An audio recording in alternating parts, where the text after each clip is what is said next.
구약 성경에서 가장 짧은 성경이 오바댜예요. 오바댜는 한 권이 한 장으로 되어 있습니다. 우리가 성경 통독을 하고 싶으신 분들은 그래도 한 권 떼고 싶잖아요. 그럼 오바댜부터 읽으세요. 그러면 66분의 1을 뗍니다. 그 다음에 오바댜 다음으로 짧은 성경이 학개서예요. 2장밖에 안 돼요. 그래서 그냥 30분도 안 돼서 2권을 뗄 수가 있어요.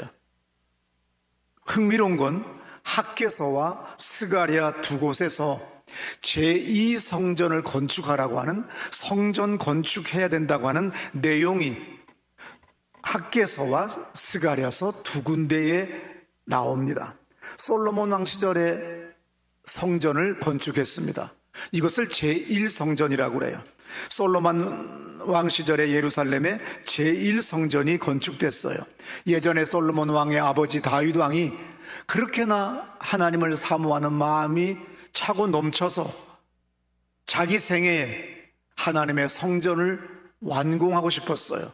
그러나 하나님은 그에게 허락하지 않았기 때문에 다윗은 성전을 건축할 수 있는 모든 물질과 재료들을 전부 다 준비했다가 그 아들 솔로몬 왕 때에 성전이 건축됐습니다. 이것을 우리는 흔하게 제1성전이라고, 또 아니면 다른 말로 솔로몬 성전이라고 이렇게 합니다. 이스라엘 사람들은 성전을 중요시해요. 우리가 십계명을 보게 되면은 나 외에 다른 신을 섬기지 말아라 그랬어요. 나를 위하여 어떤 형상도 만들지 말아라. 그래서 요새 용어로 하게 되면 아이콘을 만들지 말아라. 우리가 네이버, 구글, 아니면 여러분들이 좋아하는 유튜브 각각의 아이콘 색깔이기 때문에 한글을 모르는 아이들도, 2살짜리도 3살짜리 아이들도 정확하게 갑니다. 그런데 하나님은 아이콘도 만들지 말라고 돼 있어요. 왜? 우주를 만드신 천지 창조를 하신 분은 우주보다 크신 분이에요. 근데 인간이 어떻게 음악으로, 어떻게 시로, 어떻게 어떤 문장으로 하나님을 함축적으로 표현할 수 있겠어요? 그 자체가 안 되는 거예요. 우리가 성전을 만든다 그러면 하나님이 그 안에 계시다는 것이 아니에요. 우리의 그 갸륵한 마음을 보시고 하나님은 자기 이름을 그곳에 두신다고 그랬어요. 이것은 다른 모든 종교와 달라요. 하나님은 그 성전에 자기가 계시다고요? 아니죠. 자기 이름을 두신다고 그랬어요. 열왕기상 8장 16절부터 보시면 18절까지 나옵니다. 내가 내 백성 이스라엘을 애굽에서 인도하여 낸 날부터 내 이름을 둘 만한 집을 건축하기 위하여 이스라엘 모든 지파 가운데에서 아무 성읍도 택하지 아니하고 다만 다윗을 택하여 내 백성 이스라엘을 다스리게 하였노라 하신지라. 내 아버지 다윗이 이스라엘의 하나님 여호와의 이름을 위하여 성전을 건축할 마음이 있었더니 여호와께서 내 아버지 다윗에게 이르시되 내가 내 이름을 위하여 성전을 건축할 마음이 있으니 이 마음이 내게 있는 것이 좋도다. 예, 하나님은 그 16절에 내 이름을 둘 만한 집을 건축하기 위하여 그랬어요. 출애굽기 10장 14절에도 이런 말씀이 있죠. 내게 토단을 쌓고 그 위에 내 양과 소로 내 번제와 화목제를 드리라. 내가 내 이름을 기념하게 하는 모든 곳에서 내게 임하여 복을 주리라. 네, 주님의 이름을 기념할 수는 있지만 주님이 그 성전에 머물 수 있는 제한적인 존재가 아니라는 것, 이것을 우리는 기억해야 됩니다. 근데 어리석은 사람들은 자꾸 성전이라더니 아니면 어떤 샤머니즘, 토테미즘 이런 여러 가지 애니미즘 사상들을 가진 사람들이 자꾸 뭘 쌓으려고 그러고, 그리고 신이 거기 깃들어 있다고 하지만 우리 하나님은 인간이 만든, 그래서 시편 기자가 말한 고백이 있잖아요. 이 땅이 나의 발등상이고 하늘이 나의 보좌다. 어떻게 주님이 제한된 장소에 있을 수 있겠느냐는 거죠. 그래서 하나님은 자신의 이름을 그곳에 두신다는 거죠. 예루살렘의 첫 번째 성전은 아쉽게도 바벨론이 침략해서 BC 587년에 이스라엘 남유다 왕국은 완전히 멸망합니다. 그 시대의 최강국이 아시리아인데, 아시리아가 그 전에 100몇십 년 전에 남북으로 이스라엘이 나누어졌을 때 북이스라엘을 멸망시켰어요. 그리고 100수십 년이 지난 다음에 바벨론이라고 하는 나라가 또 신흥제국으로 다시 탄생하면서 오늘 이 바벨론에 끌려가고, 그리고 바벨론에 의해서 성전이 철저하게 파괴됐어요. 이것이 바로 성전의 역사입니다. 그런데 몇십 년 후에 이스라엘의 남유다 왕이 두 눈이 뽑혀서 쇠사슬로 묶여가지고 잡혀가고, 왕족, 제사장족, 기타 여러 상류 계급들이 전부 다 이스라엘의 유다 땅에서 포로로 바벨론에 끌려갔습니다만은, 또 일군의 사람들은 에집트로 도망가면서 우리의 신앙을 어떻게 우리 자손들에게 전수할까? 그것은 모든 믿음을 가진 사람들의 사고입니다.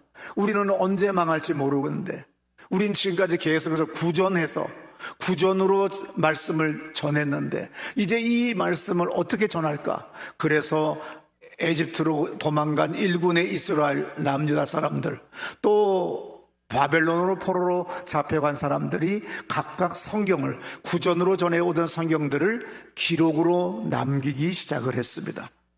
그러다가 세월이 지나서 페르시아가 다시, 지금의 이란 쪽이죠, 거기서 신흥 제국이 다시 일어나서 전 세계, 그 당시 전 세계가 바로 지금의 지중해 연안까지, 이스라엘까지, 그리고 에디오피아까지 점령하는 거였었어요. 근데 이 페르시아의 정책이 지금까지의 모든 제국의 정책과 달랐어요. 그것은 어느 나라를 정복하든 그 나라의 종교와 문화와 언어를 존중해 주는 거예요. 왜 독일이, 그리고 왜 일본이 수십 년도 안 돼가지고 세계를 정복할 뻔하다가 하루아침에 멸망할 수밖에 없었던 이유는 뭐냐면 대단히 배타적이었어요. 그 나라를 점령하면 천황을 신격화시키고 우상 숭배하라고 그래요. 그리고 그들의 종교나 여러 가지를 다 탄압합니다. 특별히 우리나라에는 창씨 계명, 그 다음에 한글 쓰지 말아라, 일본어를 써라, 그리고 뭡니까? 천황을 숭배하고 하나님을 믿지 마라, 너희들의 종교를 갖지 말라, 이렇게 배타적인 정책을 펴요. 이것이 바로 히틀러와 일본의 정책들이었어요. 그렇기 때문에 세계화가 될 수가 없었어요. 그런데 징기스칸, 어느 나라를 정복하든 그 나라의 언어, 그 나라의 종교, 그 나라의 문화를 인정해 줍니다. 그러니까 몽골이 세계를 정복할 때 오랫동안 정복할 수가 있었고 저항을 받지 않았던 거예요. 근데 그 페르시아가 세계를 제패하면서 너희 각 나라에서 바벨론에 끌려온 모든 족속들은 각 나라로 돌아가라. 그래서 페르시아 왕 키루스 2세, 우리 성경에는 키루스를 고레스 왕이라고 그렇게 바꿔 썼습니다. 이스라엘 사람들은 돌아가서 너희 나라 성전을 재건하고 너희 나라를 다시 재건하고 잘 살아라. 대신 우리의 볼모가 돼야 되고 우리의 식민지가 돼야 되고 우리에게 조공은 바쳐야 된다.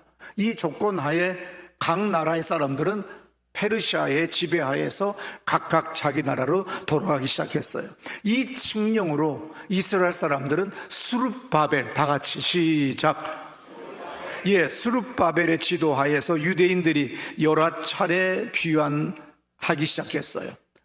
그래서 수룹바벨의 귀환 이후에도 에스라, 느헤미야의 인도하에 계속해서 이스라엘 유대인들은 전부 다 조국으로 오게 됩니다. 그 전에 에집트, 창세기 출애굽기 시대 때 에집트로 가난해서 식량을 구하러 갔던 조상들은 400년 동안 종살이 했지만 다 돌아오지 않았어요. 한 60%가 돌아와요. 똑같아요. 여기서 수십 년간 바벨론에 살다 보면 사람들이 자기들의 땅을 경작하게 되고 또 상업을 하게 되고 여러 가지 사업을 하다 보면은 굳이 조국에 가서 고생해야 될 이유가 없다고 해서 모든 사람들이 해방됐다고 해서 다 자기 나라 가지 않아요. 우리 대한민국이 해방됐다고 해서 우리나라 사람들이 일본에서 잘 사는 사람들이 돌아오지 않아요. 그 사람들이 제일 교포예요. 모든 인간들은 고대 사회나 현대 사회나 근대 사회나 인간의 본성은 안위를 추구합니다. 그래서 굳이 해방을 줘도 조국으로 가지는 않아요. 이 시대에 스룹바벨을 통하여 1차 귀환, 또 에스라와 느헤미야를 통해서 2차, 3차, 4차 계속해서 사람들이 귀환들을 합니다. 이때에 학개 선지자가 학개서에서 첫 마디 제1성이 뭐냐면 1장 2절에 기록되어 있는데 들어보세요. 만군의 여호와가 이같이 말하여 이르노라. 이 백성이 말하기를 여호와의 전을 건축할 시기가 이르지 아니하였다 하느니라. 중요합니다.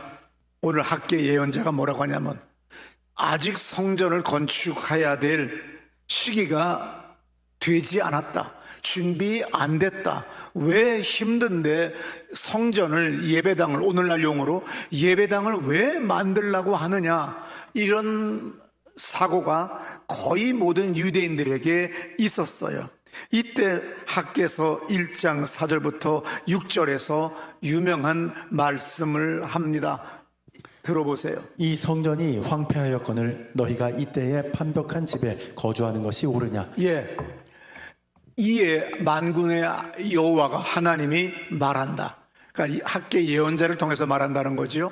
너희는 너희의 행위를 살필지니 그러면서 들어보세요. 너희가 많이 뿌릴지라도 수확이 적으며 먹을지라도 배부르지 못하며 마실지라도 흡족하지 못하며 입어도 따뜻하지 못하며 일꾼의 삭슬 받아도 그것을 구멍 뚫어진 전대에 넣음이 되느니라. 너희들의 인생이 아무리 애쓰고 노력하고 별짓을 다 해도 구멍난 곳에다가 집어넣은 꼴이 돼버리고 아무리 열심히 일해도 수확은 없다. 돈을 아무리 모아도 불치병에 걸리거나 난치병에 걸리거나 어떤 엄청난 사고에 연루돼서 계속해서 돈이 쏟아져 나가요.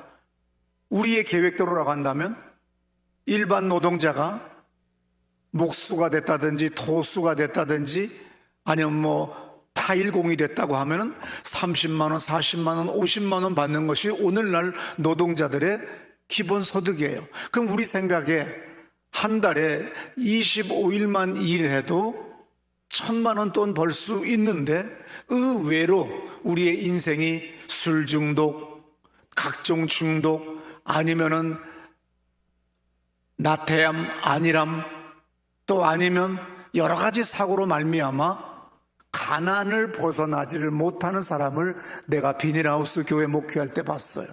분명히 장사 잘 돼요. 하루에 몇십만 원 벌어요. 그런데 돈 번 다음에 노름합니다. 그 다음에 술 먹습니다. 술 먹었으니 배가 아프니까 또 며칠 일을 안 해요. 그러니까 인생이 되는 것이 없어요. 오늘 학개서에서 분명히 얘기합니다. 뭐라고 합니까? 1장 4절에 뭐라고 써 있어요? 이 성전이 황폐하였거늘 너희가 이때에 편벽한 집에 거주하는 것이 옳으냐. 판잣집에 판넬로 된 집, 영어 성경에는 판넬로 돼 있어요. 판넬 집에 거주하는 것이 옳으냐. 하나님을 너희들은 나를 너무나도 가소롭게 대하고 오직 너희들의 육신의 안위를 위하여 사는구나. 너희들이 왜 그렇게 포로로 끌려가고 왜 이렇게 인생에 비참하고 아무리 애쓰고 계획적으로 큰 돈을 벌어보려고 그렇게 노력했지만 결정적인 순간마다 왜 되는 것이 없고 와르르 무너지냐. 네가 바로 미친 짓을 했다 이 얘기예요. 그래서 되는 것이 없으니 이제 정신 차리고 돌아오라 그거예요. 그것이 바로 학계의 이야기입니다. 두 번째는 스가랴서의 예언인데 스가랴는 제1성을 1장 3절에서 이렇게 말합니다. 그러므로 너는 그들에게 말하기를 만군의 여호와께서 이처럼 이르시되 너희는 내게로 돌아오라. 만군의 여호와의 말이니라. 네, 학계 예언자나 스가랴 예언자는 계속해서 학계는 조금 전에 말했듯이 너희들이 아무리 애써도 되는 것 없지. 네가 그렇게 저금을 많이 했고 네가 그렇게 노력을 해도 결정적인 순간에는 다 구멍난 전대에다가 집어넣은 것에 불과하다. 오늘 스가랴는 너희들의 죄를 회개하고 돌아와라 이거예요. 뭘 의미합니까? 하나님의 중심의 삶을 살아라. 성전을 건축해라. 그리고 성전 중심의 삶을 살아봐라. 그러면 내가 너희에게 돌아올 것이다. 이것이 바로 학개서와 스가랴서 두 예언자를 통해서 우리에게 이 아침에 하시는 말씀입니다.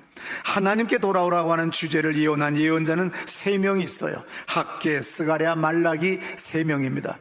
스가랴는 하나님이 기억한다고 하는 그 뜻을 가지고 있어요. 성경에 스가랴라고 하는 이름이 31명이 나올 정도로 흔해 빠진 이름입니다. 근데 오늘 본문의 저자 스가랴는 이또의 손자이며 베레가의 아들이라고 스가랴 1장 1절과 느헤미야 12장 4절에 써 있어요. 들어보세요. 다리오 왕 제2년 8째 달에 여호와의 말씀이 이또의 손자 베레키야의 아들 선지자 스가랴에게 임하니라. 이르시되 이또와 긴느도이와 아비야와 스가랴는 제사장 출신 예언자입니다. 예언은 활동 시작을 학계 예언자보다 두 달 후에 시작했어요. 그래서 예언 활동 시기가 학계나 스가랴는 거의 같은 동대에 동시간에 한 거나 마찬가지예요. 2달 후에 시작했어요. 근데 이 스가랴서가 아주 재미있는 거고 아주 은혜로운 거죠. 왜냐하면 소예언서 12권 중에서 가장 긴 내용을 기록을 했어요.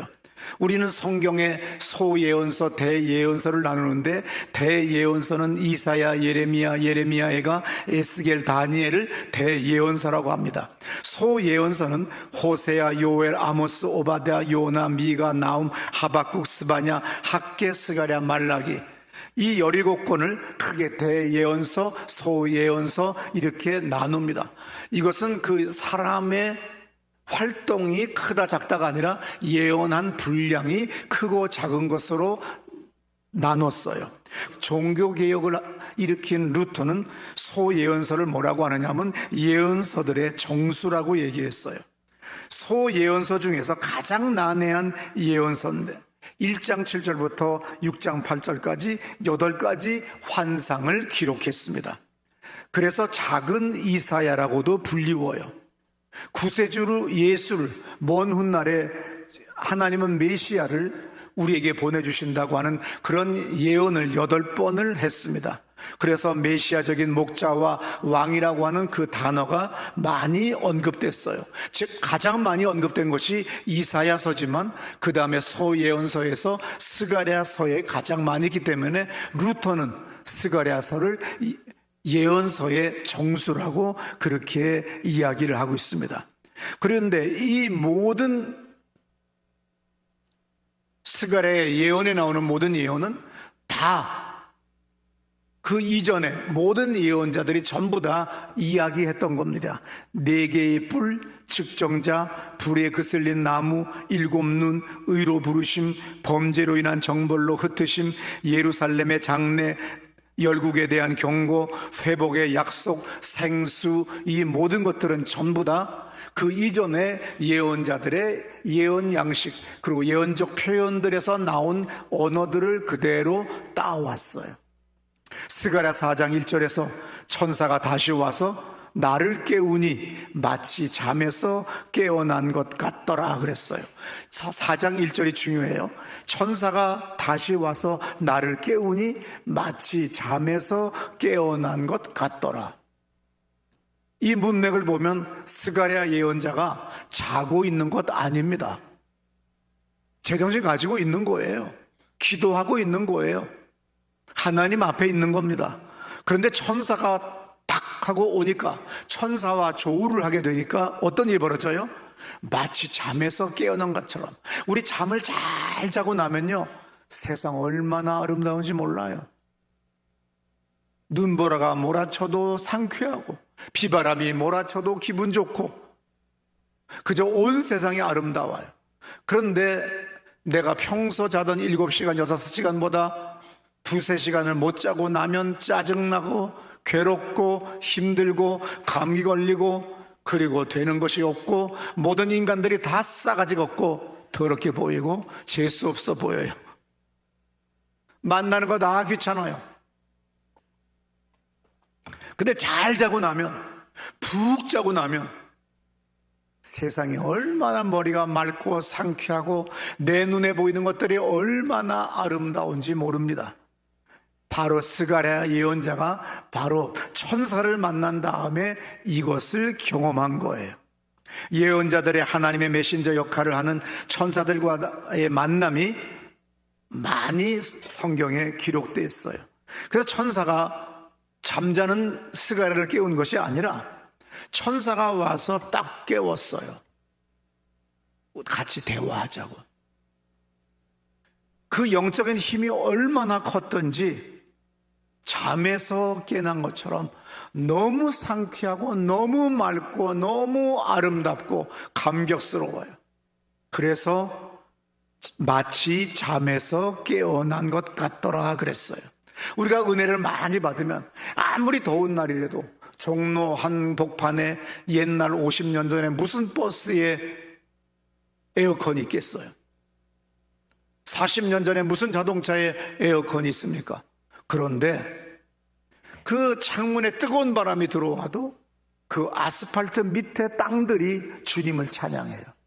온 나무와 꽃들이, 바람이, 모든 것들이 다 주님을 찬양하고 노래하는 것으로 우리는 느낄 수가 있어요.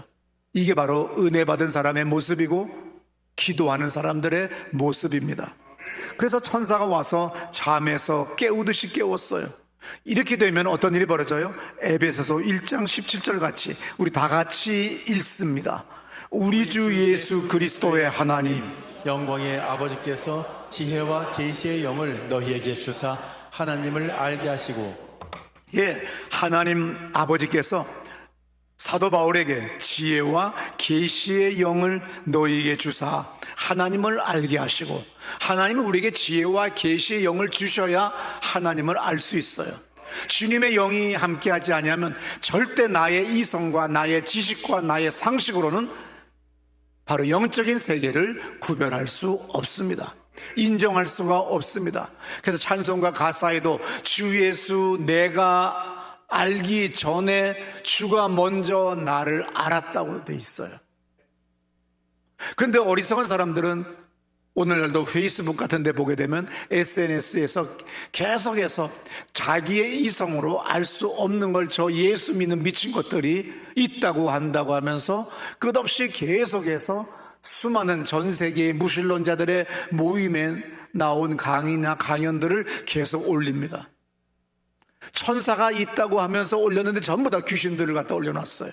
절대로 검색할 때 엔젤이라고 쳤다고 해서 꼭 엔젤이 나오는 것이 아니라 믿지 않는 사람들이 또 아니면 다른 종교를 가진 사람들이 귀신 만난 거를 전부 다 엔젤 만났다고 해서 써놓은 것이 수십 수백만 건이 나와 있기 때문에 우리는 구별을 잘할 줄 알아야 돼요. 오늘 하나님의 영이 임해야만이 지혜와 계시의 정신을 받아요. 지혜와 계시 정신을 받았을 때 하나님을 하나님으로 인정하는 겁니다. 그래서 let God be God이라고 하는 말이 있어요. 하나님으로 하나님 되게 하는. 그래서 우리가 오늘 모두가 다 주 앞에 나와 하나님을 인정하고 하나님을 예배하는 거예요. 많은 사람들이 기적을 보려고 했습니다. 가장 큰 기적이 뭐예요? 온 세계 어느 나라 어떤 환경에서도 주일날이 되면 모두가 다 예배당에 와서 하나님을 찬송합니다. 예수의 이름으로 하나님께 기도합니다. 이보다 더 큰 기적은 없어요.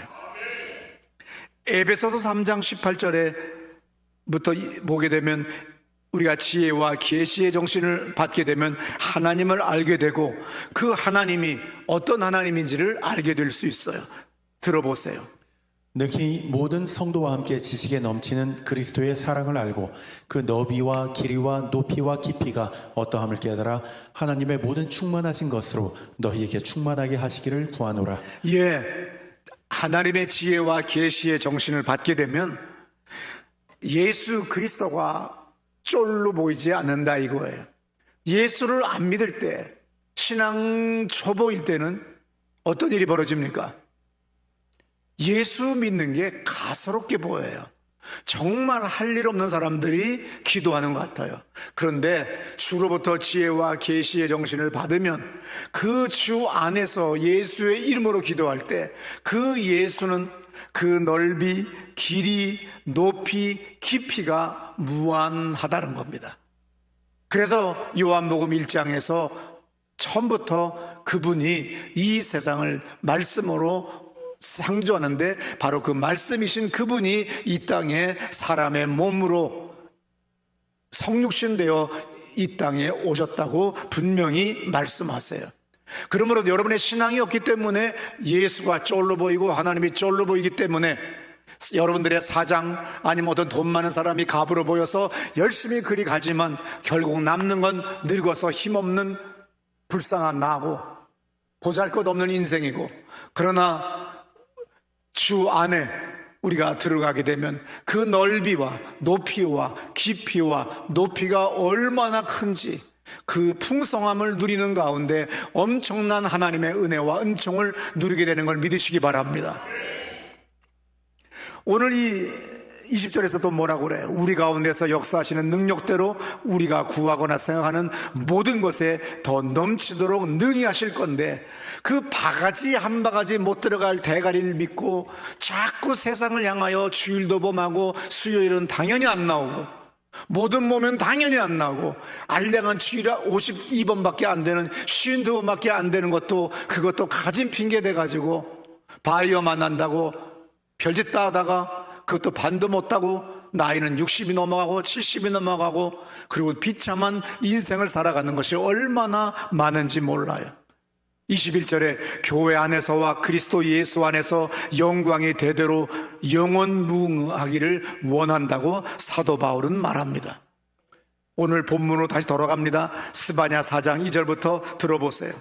그가 내게 묻되 내가 무엇을 보느냐? 내가 대답하되 내가 보니 순금 등잔대가 있는데 그 위에는 기름 그릇이 있고 또 그 기름 그릇 위에 7 등잔이 있으며 그 기름 그릇 위에 있는 등잔을 위에서 7 관이 있고 그 등잔대 곁에 2 감람나무가 있는데 하나는 그 기름 그릇 오른쪽에 있고 하나는 그 왼쪽에 있나이다 하고, 우리가 요한계시록을 보게 되면 특별히 17이라고 하는 숫자와 7, 그 다음에 이런 여러 가지 숫자들이 다 나오지만 스가랴가 이미 그 이전에 7 등잔이라고 하는 이야기를 했고, 요한계시록 2장 1절에서 요한계시록 저자가 7 금초대를 이야기합니다. 그럼 이 7 금초대, 7 등잔, 이건 뭘 얘기해요?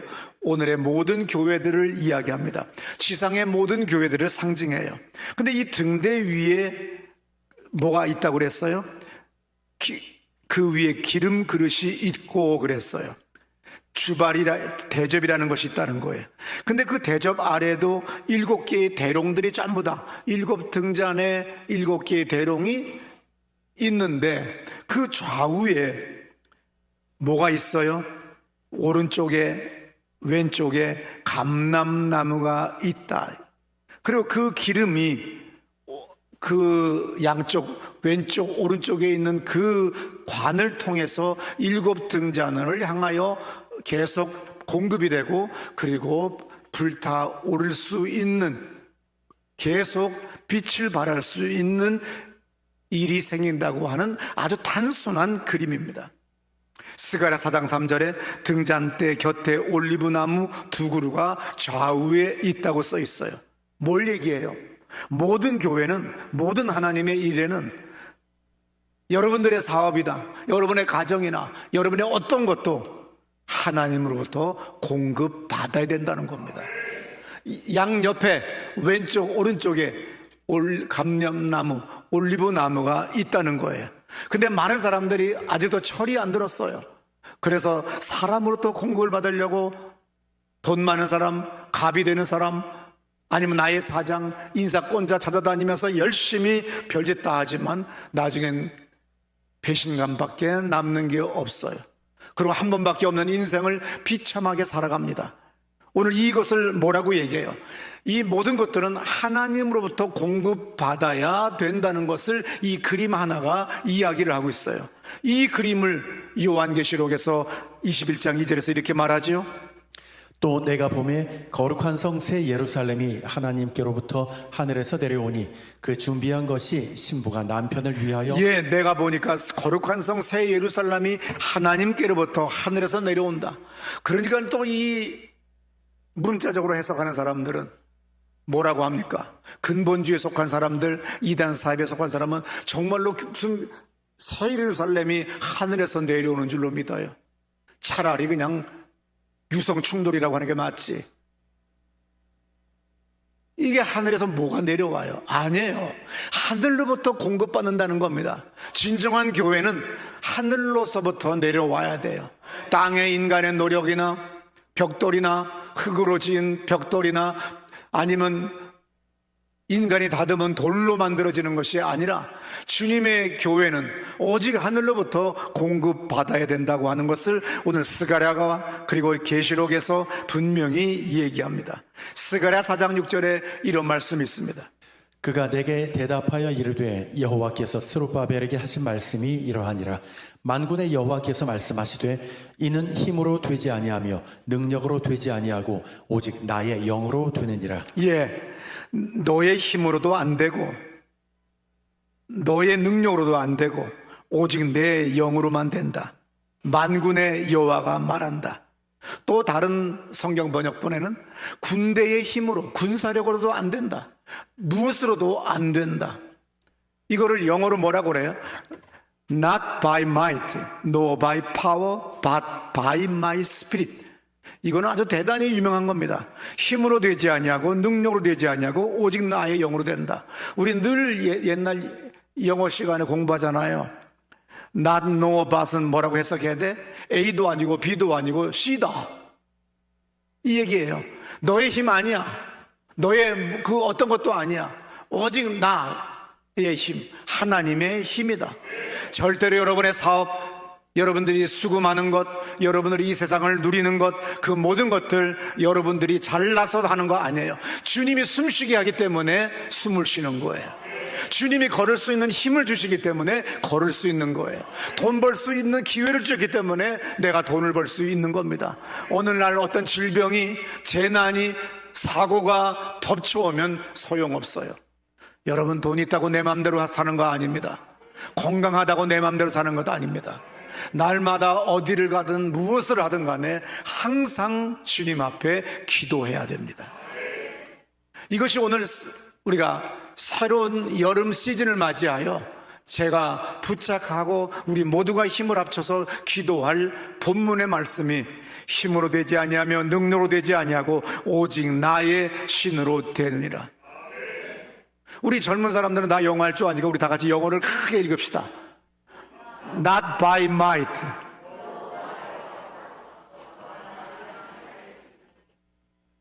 여러분 절대로 여러분들의 계획, 여러분들의 꿈, 여러분들의 모든 인맥들 중요하지 않다는 걸 아셔야 돼요. 하나님 앞에 나간 다음에 여러분들의 인맥, 여러분들의 건강, 여러분들의 지혜와 총명이 그때 빛을 발해요. 하나님, 내 남편 의지하지 않습니다. 나의 건강 의지하지 않습니다. 나의 지혜 총명 의지하지 않습니다. 여러분 오늘 4장 6절의 말씀 아주 중요합니다. 힘으로 되지 아니하며 능력으로 되지 아니하고 오직 나의 힘으로 된다. 너의 힘으로도 안 되고 너의 능력으로도 안 되고 오직 나의 영으로만 된다. 이것을 여러분들은 명심하셔야 돼요.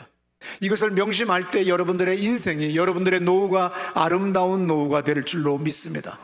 마지막 스가랴 4장 7절의 말씀 들어보세요.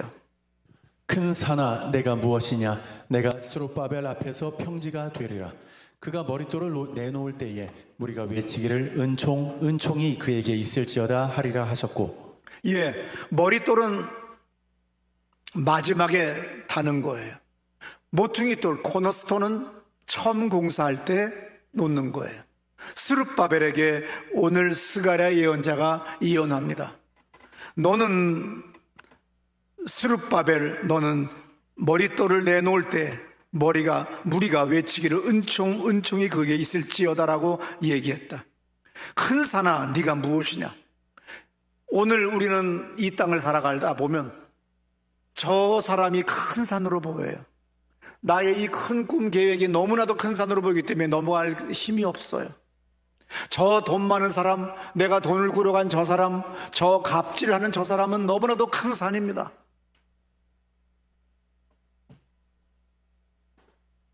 바벨론에서 포로로 잡혀 생활하다가 조국으로 돌아온 이 백성들이 성소지상주의, 성전 중심의 삶을 살던 이 사람들이 성전을 짓지를 않아요. 지금 14년째입니다. 총독 스룹바벨은 안 져요. 그리고 이 문제 저 문제 산적한 게 너무 많기 때문에 질 수 없다고 그래요.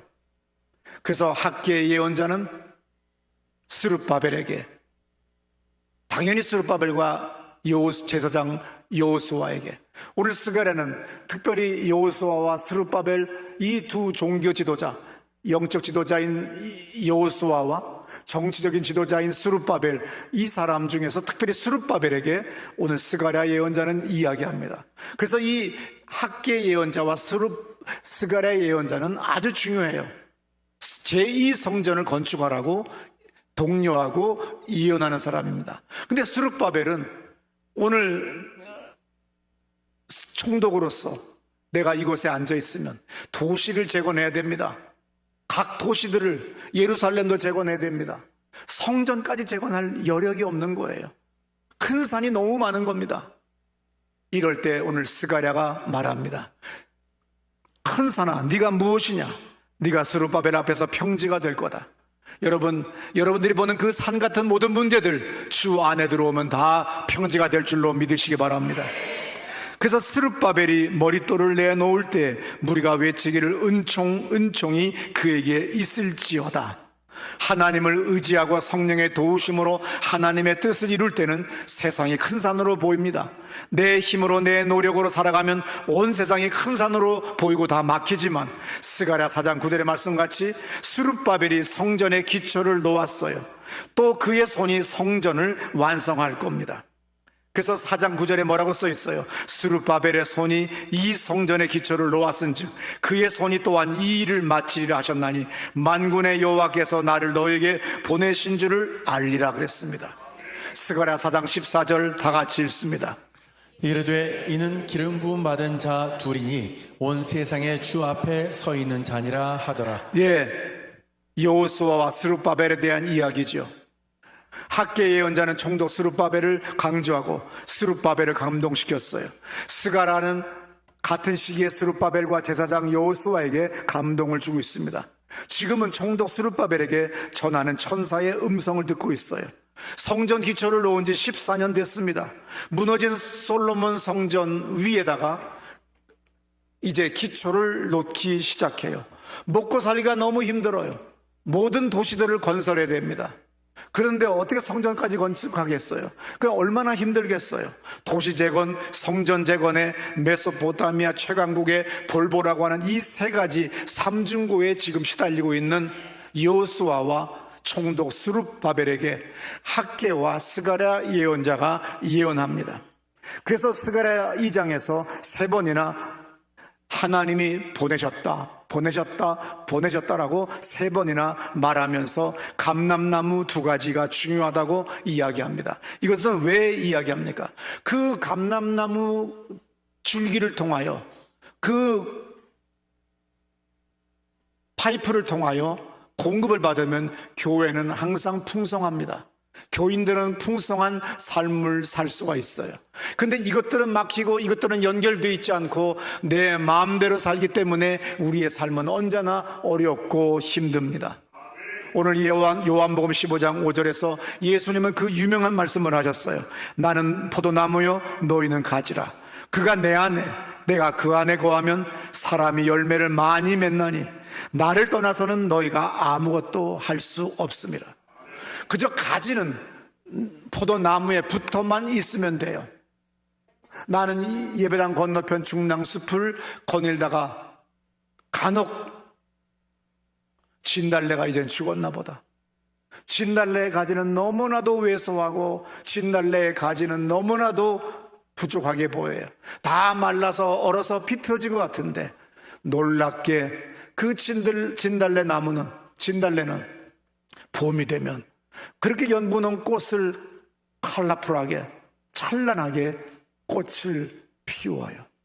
우리 인생이 꽃을 피울 수 있는 유일한 길은 가지인 우리가 나무에 붙어 있어야 돼요. 예수님이 말씀하셨습니다. 나는 포도나무요 너희는 가지다. 붙어 있으면 저절로 열매를 맺는다. 하나님의 생명, 하나님의 조회, 하나님의 영생, 하나님의 축복, 하나님의 약속한 그 모든 것들 하나하나가 오늘 우리에게 풍성히 임하는 여러분 되시기를 축원합니다. 우리 다 같이 자리에서 일어나셔서 우리 기도하실 때, 하나님, 내가 사람을 의지할 때 많이 있습니다. 순간순간 기도는 안 하고 사람을 의지할 때, 인사권자를 의지할 때, 바이어를 의지할 때가 너무나도 많습니다. 아버지 하나님, 제가 예수님의 이름으로 기도합니다. 저를 도와주시옵소서. 저에게 풍성한 은혜를 내려주시옵소서. 나의 사업, 나의 일터 위에 함께해 주옵소서. 우리 두 손 번쩍 들고 다 같이 기도합니다. 할렐루야. 하나님 아버지 감사합니다.